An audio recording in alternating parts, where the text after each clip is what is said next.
এত সকাল সকাল কোথায় গেল? যেটা নিয়ে এত ঝামেলা হলো ও সেই ভুলটাই আবার আবার করলো কি করে?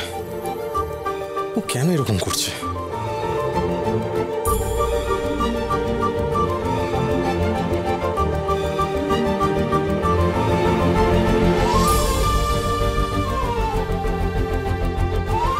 ফোনটা সুইচ অফ করে রেখেছে কেন? যাতে আমরা কি ওকে ফোনে না পাই? নাকি নাকি ইচ্ছা করে করেনি? নীলা, তুমি কোথায়?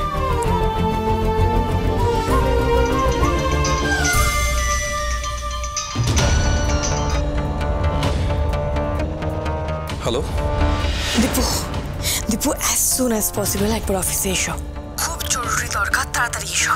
হঠাৎ কি হলো? কি বললাম তুমি শুনতে পেলে না? বললাম তো জরুরি দরকার, তাড়াতাড়ি এসো। কেন, কিছু কিছু হয়েছে কি?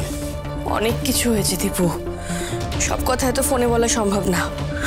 যখন বলছি তাড়াতাড়ি এসো অফিসে, তখন তাড়াতাড়ি এসো প্লিজ। আচ্ছা ঠিক আছে, আসছি। উনি আমাকে এইভাবে ডেকে পাঠালেন কেন?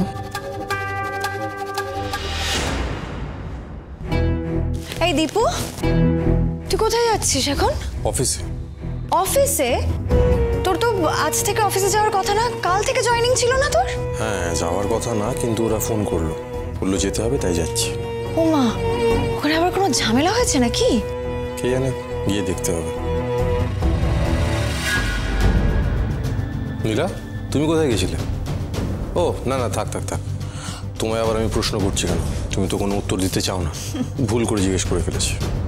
ছোটদাদা বাবু, আমি সত্যি আপনার জন্য। নীলা, আমার অফিসে যেতে দেরি হচ্ছে।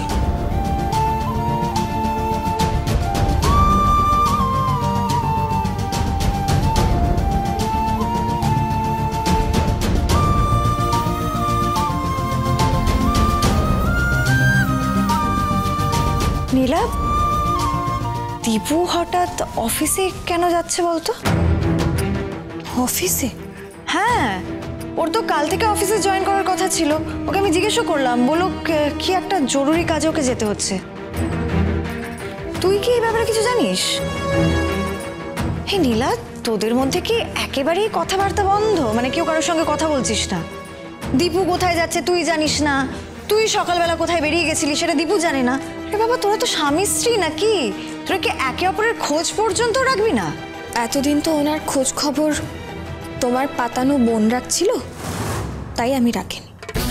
কিন্তু এবার থেকে ছোটদাদা বাবুর সমস্ত খোঁজ খবর আমি রাখবো।